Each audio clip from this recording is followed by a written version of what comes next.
En las 8:45, hoy día, lunes 4 de enero, se encuentra ya con nosotros el presidente de la República, Alejandro Maldonado Aguirre. Su nombre se encuentra prácticamente en la boca de muchísimas personas en las redes sociales. Su cuenta es mencionada constantemente por la decisión que ha tomado de crear 4 acuerdos gubernativos que le dan vida a sendos salarios mínimos diferenciados en el mismo número de circunscripciones geográficas del país, en 4 municipios, en Estanzuela, Zacapa, en Guastatoya y San Agustín Acazahuastlán, El Progreso, y en Mazagua, Escuintla. Señor presidente, gracias por acompañarnos. Bienvenido a las 8:45 y Claudia Méndez arranca esta conversación. Mira, vamos a arrancar con una pregunta que hemos planteado anteriormente. Como abogado y como exintegrante de la Corte de Constitucionalidad, ¿supo a qué se refería ese fallo de septiembre cuando dijo 1.500 no es un salario mínimo diferenciado constitucional? 4 meses después, usted sale con un acuerdo gubernativo que dice, entonces 1904 sí que lo es constitucional. ¿Puede explicarnos la deducción para llegar a ese acuerdo? En efecto, por un cálculo matemático, que la misma Corte indica en su sentencia, que 2 salarios mínimos formarían el mínimo vital, de manera de que al haber uno fijado a ese 50%, está formando el mínimo vital familiar. El mínimo de la canasta básica vital. Del alimenticio. Presidente, ¿y por qué decidió usted, después de conocer lo polémica que había sido la iniciativa durante el gobierno de Otto Pérez Molina, revitalizarla y darle cuerpo a usted a esta iniciativa? Bueno, ustedes conocen muy bien la vida de don Clemente Marroquín Rojas. Y él siempre insistía que los gobernantes tienen que tomar decisiones, sea de una forma o de otra, pero no estar buscando lo ecléctico para ver si quedaba bien con uno o con otro. Yo realmente pude haber hecho lo que en alguna oportunidad me dijo mi amigo magistrado de un tribunal extranjero. A nosotros acudimos a la gaveta. Este expediente está muy complicado, lo engavetamos. Pero a mí me dijeron, nos quedan 48 horas para emitir esto porque tiene que entrar en vigencia para el año próximo. Y con los feriados y la publicación del diario oficial, examinémoslo, lo vimos y dije, bueno, la Corte de Constitucionalidad señala un parámetro, atengámonos a él. Pero yo respeto el criterio de la Corte. Tengo entendido que lo han impugnado. Y será en manos de la Corte decidir si lo suspende provisionalmente o lo resuelve hasta la sentencia. Pero es la Corte la que al final decide la constitucionalidad de la norma. Señor presidente, ¿cómo responde usted a alguno de los argumentos que han surgido a raíz de ese acuerdo gubernativo? Por ejemplo, que no se ha pensado en las casas en donde solo existe una persona que sale a trabajar y por ende no hay otro salario más que sumarle a este salario mínimo diferenciado. Bueno, pero en realidad es casuístico. Nosotros tenemos que ver el perfil. Sobre todo, y es muy importante, eso no es una iniciativa del Ejecutivo, sino es una iniciativa de los municipios, basados en un principio constitucional que ha tenido poca vigencia real, que es la desconcentración. Yo he dicho que nosotros todavía vivimos bajo el espíritu presidencialista de don Manuel Estrada Cabrera, que en él radicaba todas las decisiones, o de don Jorge Ubico. Pero realmente, ¿cuándo vamos a animar a la provincia a que se exprese? Y esa fue decisión de los municipios. Presidente, ¿es decisión de los municipios o es realmente una decisión inducida por inversionistas nacionales, por dueños de capital nacional que están interesados en montar manufacturas livianas en esos 4 municipios porque se encuentran los 4 cercanos o bastante accesibles a los puertos del país y podría, por lo tanto, exportarse con relativa facilidad esos productos que ellos produzcan? Podría ser. Yo no podría poner en duda que haya interés en inversionistas en colocarse en sitios estratégicos. Cabalmente, Acazahuastlán está exactamente a la mitad de Puerto Quetzal y de Puerto Santo Tomás. Es decir, puede ser, pero ¿en dónde no las empresas buscan una posición de ventaja para sus inversiones? ¿Y no le preocupa a usted, presidente, que migren empresas, por ejemplo, del área metropolitana de Guatemala o, digamos, de Quetzaltenango, hacia estos 4 municipios que cuentan con un salario diferenciado para ganar más, para tener mayor rentabilidad en base a pagarle un salario menor a sus trabajadores? Sí, no podrían porque está prohibido. Las empresas que se instalen en estos municipios tienen que ser enteramente nuevas. Pero usted y ve cometen delito. Ve al Ministerio de Economía en la capacidad suficiente para investigar que no hayan simplemente cambiado de razón social. Bueno, si hay agregar un denuncia, dato. creo que lo tienen que investigar. Si hay denuncia, dice usted. Permítame agregar el siguiente dato. 70% se ha descubierto que se incumple con el salario mínimo vigente, de acuerdo con los números revelados por el Ministerio de Trabajo. ¿Cómo respondemos ante ello? Esas son las deficiencias de nuestro Estado. Hay un Ministerio de Trabajo con una Inspección General de Trabajo que tiene la obligación de investigar cualquier denuncia que llegue por cualquier procedencia de que en determinada empresa no están pagando el salario mínimo. Pero ¿cuántos inspectores de trabajo tenemos? Sin embargo, no podemos nosotros tomar como premisa el hecho de que en algunas empresas no se pague el salario mínimo. Si no se paga, se incurre en faltas administrativas que deben de ser perseguidas. Y así sería con este otro. Señor presidente, una respuesta casi jurídica a un fallo de 4 meses atrás, pero también una respuesta política. Una de las caricaturas más comentadas tanto por columnistas como por usuarios de las redes sociales es esta que vamos a mostrar ahora en pantalla. Y simplemente quiero hacer una pregunta. Después de verla, que usted también reaccione a lo que el caricaturista Fo de Prensa Libre ha retratado hoy. Primero está esa decisión suya del aumento al salario mínimo y luego la distribución del salario diferenciado. Una pequeña moneda para uno y luego una pequeña moneda para que se la distribuyan entre 4. Seguramente que usted la vio. ¿Cómo reaccionó ante ella? Muy simpático. Fo es muy creativo, pero es de los casos que no admiten derecho de respuesta, porque yo le voy a mandar también otra caricatura. ¿Y qué le respondería a usted? Respondería que cabalmente lo que estamos buscando es la inversión en los departamentos, municipios como estos, que están realmente en una situación calamitosa. Están en el corredor seco, no hay ovido, no hay agricultura productiva, no hay industrias, no hay turismo, no hay nada. Entonces, algo hay que darles de consuelo. Y ellos mismos lo pidieron. Esos municipios fueron los que promovieron las juntas paritarias. Mira, la Corte de Constitucionalidad declaró la inconstitucionalidad del monto, pero no de todos los principios que se aplicaron, los cuales les encontró legítimos e incluso declaró sin lugar las inconstitucionalidades que habían planteado en ese punto. Es decir, es cuestión numérica, matemática. Si nuestra decisión acierta, la Corte de Constitucionalidad puede declararlo viable. Presidente. Si no concuerda con la Corte, pues ellos tomarán la decisión. ¿Y cómo reacciona usted, por ejemplo, a un comunicado como el del alto comisionado, el representante del alto comisionado de Derechos Humanos en Guatemala, el señor Alberto Brumori, que habla de que esta es una decisión regresiva, que en términos generales vulnera derechos de los trabajadores guatemaltecos? ¿Cómo reacciona usted? Brumori lo conozco yo muy bien desde hace mucho tiempo. Creo que hemos tenido una buena afinidad, aunque distanciamientos a veces por la perspectiva que él o yo podemos tener. Recuérdense que yo soy un liberal demócrata. Es decir, yo no estoy inscrito en una corriente diferente a la que he profesado toda mi vida. No califico como piense Alberto, pero digo, él habla en nombre de Naciones Unidas, ¿a cuenta de qué? Si todos nosotros los países somos parte de Naciones Unidas. Ahí está Edmond Mulet, que es guatemalteco en el segundo cargo más importante de Naciones Unidas.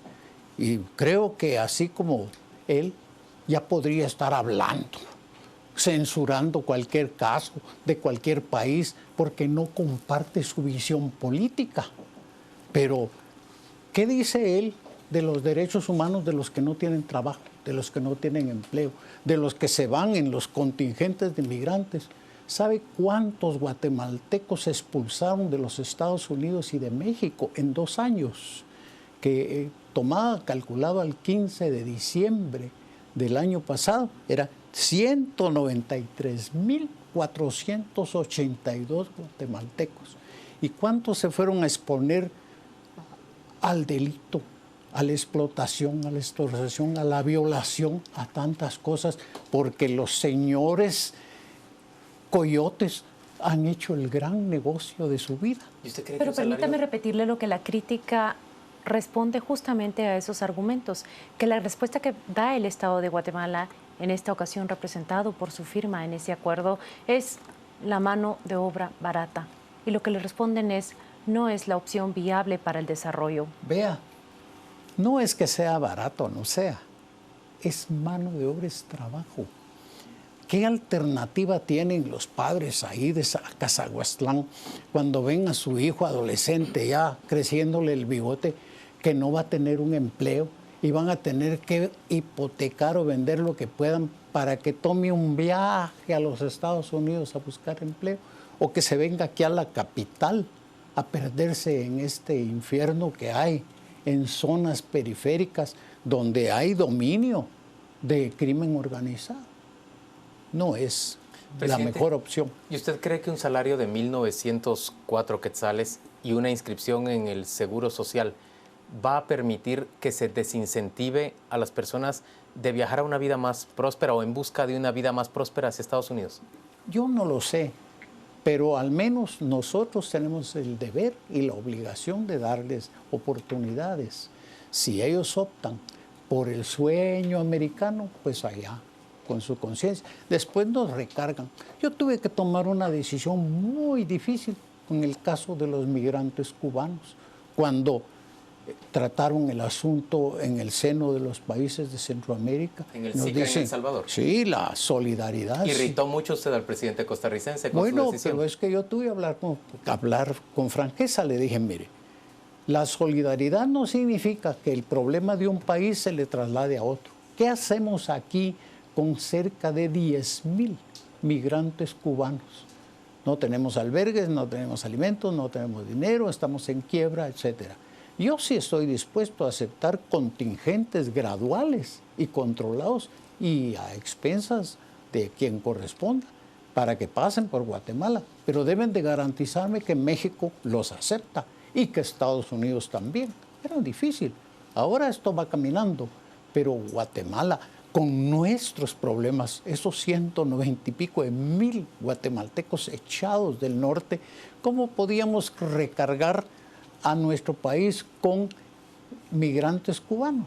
Señor presidente, regresando al tema de estos acuerdos gubernativos, en el segmento anterior justamente uno de los críticos que se sentaba en ese lugar donde usted ahora está sentado, hablaba sobre la ausencia de cifras, estadísticas e indicadores reales que permitan sustentar esa medida. Y el fallo de la Corte de Constitucionalidad hace 4 meses hacía la referencia que ese salario mínimo diferenciado haría bien en fijarse tomando en cuenta tanto el costo de la vida, pero al mismo tiempo las posibilidades patronales. ¿Se ha tomado en cuenta esto a la hora de emitir esos acuerdos? Bueno, existe un estudio sobre esos temas, pero a lo que vamos a la realidad.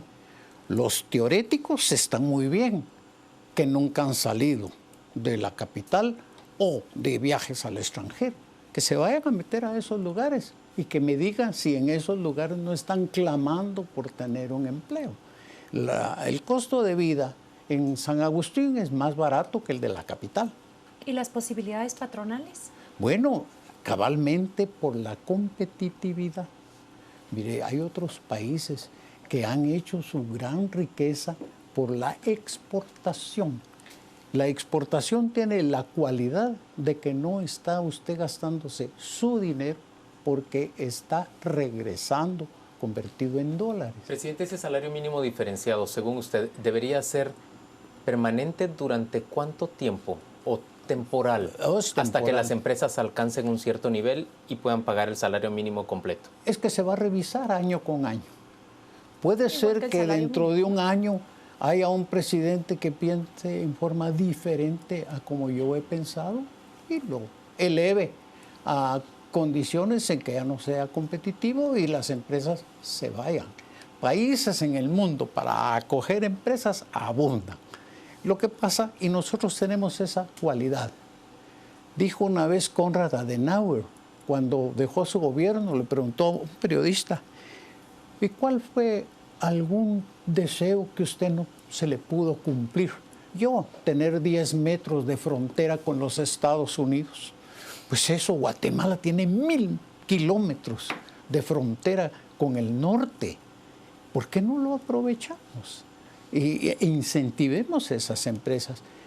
Advierto que no fue decisión del gobierno, sino fue petición de los municipios.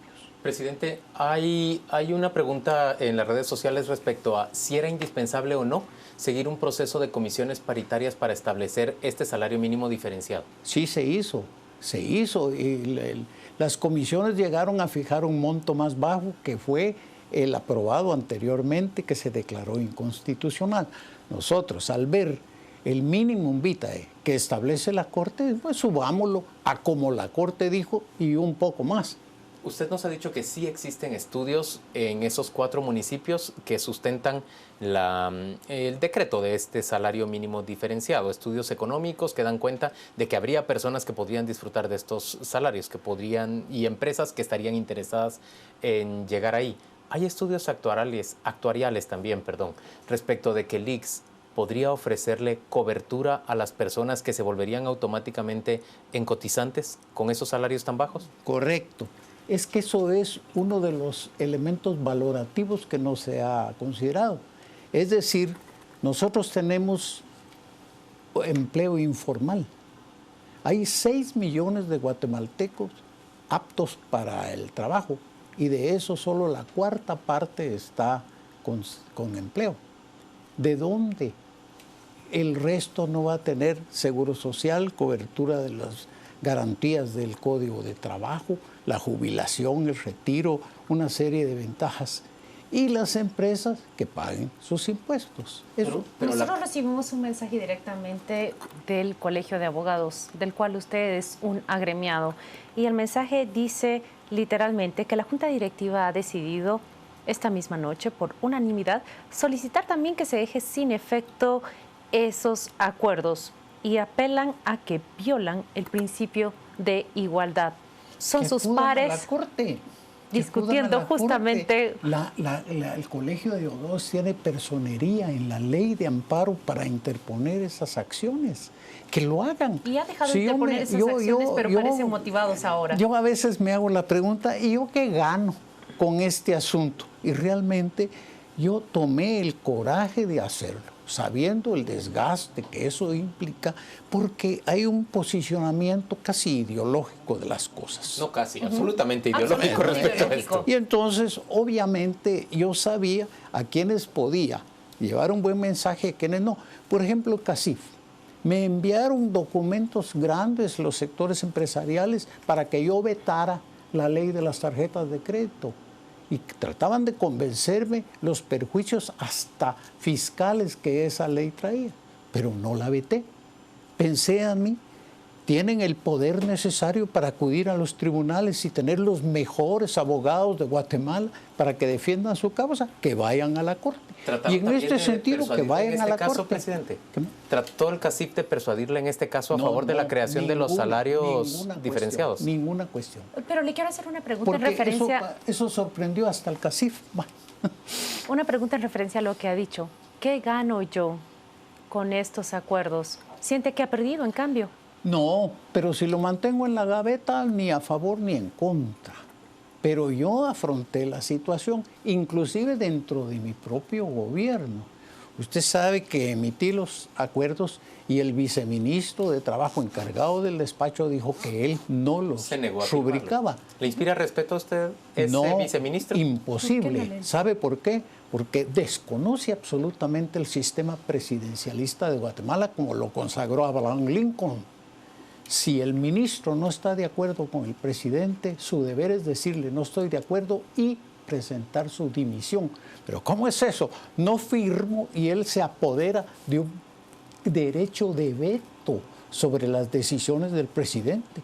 ¿Cómo va a ser posible que un poder legítimo constitucional quede sujeto a un subalterno para que diga yo no firmo y usted pierde el poder que tiene? Por eso lo despedí, por haber violado la Constitución. Hubo una serie de rumores este día y usted está aquí para confirmarlos, verificarlos o desmentirlos. ¿Es cierto que el ministro y el resto de viceministros han decidido renunciar o que le han planteado a usted esa posibilidad? Mire, yo he sido muy respetuoso con los ministros. Pregúntenle a todos que les he dejado una amplia libertad a su desenvolvimiento. Y el ministro de Trabajo tiene su criterio. Incluso se fue de viaje sin haberme consultado. Pero ahí estaba cumpliendo un deber político y atendiendo la invitación. Y digo, no es posible que un ministro, si no comparte los criterios del presidente, quiera obligar a quedarse contra su voluntad. Es de su perfecto derecho continuar o no continuar. Respeto su decisión. Al final de cuentas, solo le va a perder unos 6 días de sueldo. ¿Y qué ha pasado con el resto de viceministros? Bueno, si también quieren partir, partirán. El gobierno no va a sucumbir por una cosa de esa naturaleza. Y creo que en este momento es necesario que el guatemalteco entienda, que comprenda que lo que yo hice fue recibir el clamor de los municipios y se está gobernando a la inversa. Es decir, ya la gran figura totémica del señor presidente, que ya vaya desapareciendo. Yo lo veo con esa campaña de desgaste anticipado contra el electo. ¿Por qué? Porque creen que en manos de él está el poder mágico de transformar la sociedad guatemalteca, que la misma sociedad no ha sido todavía capacitada para resolver. ¿Usted ve que se está desgastando ya la imagen del futuro presidente? Están tratando de desgastarlo, particularmente los artículos en donde vienen las dudas, hasta de muchos factores de la gobernabilidad. Démosle tiempo, por eso dije yo, así como Roosevelt dio 100 días, démosle 99 para que se ponga a prueba. Presidente, usted nos ha hablado en términos generales de estudios, pero yo voy a repetirle la misma pregunta. Con un salario de 1.900 quetzales, ¿hay estudios actuariales que hagan pensar que el ICS sí va a poder proveer, por ejemplo, invalidez, vejez, maternidad, a los trabajadores que coticen con esos salarios? ¿O no se ha consultado todavía al ICS? Porque el riesgo es que termine solo ofreciéndoseles cobertura de accidentes. No, es que el ICS no es una caja mutual, sino es un aspecto de solidaridad social. El principio es que el que gana más pague más, aunque no reciba los servicios en beneficio del que paga menos. Al menos yo mucho tiempo fui cotizante del ICS y nunca requerí sus servicios porque, a Dios gracias, los podía buscar en un tratamiento particular. Pero, ¿y el que no puede? Y tiene un tratamiento caro. Uno que necesita una operación de 50, 60 mil quetzales o algo así, tendrá que saber que se lo están financiando los trabajadores a quienes les descuentan de su salario en una proporción que ellos no van a utilizar. Este acuerdo contempla, por ejemplo, esa protección y esa cobertura de seguridad social. Ahora, la pregunta es, ¿debiera acompañarse de otras políticas públicas que garanticen que Guatemala rompa con ese modelo de ofrecer históricamente como el mejor atractivo la mano de obra barata? No, así tiene usted razón, tiene razón. No es solo el clientelismo de decir aquí hay mano de obra barata y vengan a invertir a Guatemala. ¿Qué debiera hacerse hay una serie de en el cortísimo plazo? Bueno, usted sabe la política tributaria, que es la redistribuidora del ingreso. Si estas empresas tienen un margen amplio de utilidades, tendrán que cotizar más al fisco. Presidente, hemos llegado ya al final de esta conversación. Le agradecemos enormemente que haya aceptado usted participar en esta plática, pero que además desde el día de ayer haya estado pendiente de la discusión que sostiene Canal Antigua respecto de ese salario mínimo diferenciado, que nos haya enviado incluso una recomendación, ¿verdad, Claudia? Exacto, una exhortación, dijo usted, a través de su cuenta de Twitter, que nos ha confesado que usted mismo usa. Sí. Muchas gracias. Muchas gracias a usted. Vamos en este momento a presentarle ya la información de los deportes y de inmediato le damos la bienvenida a nuestro compañero Juan Carlos Sandoval para que arranque la discusión en A las 10 p.m. también.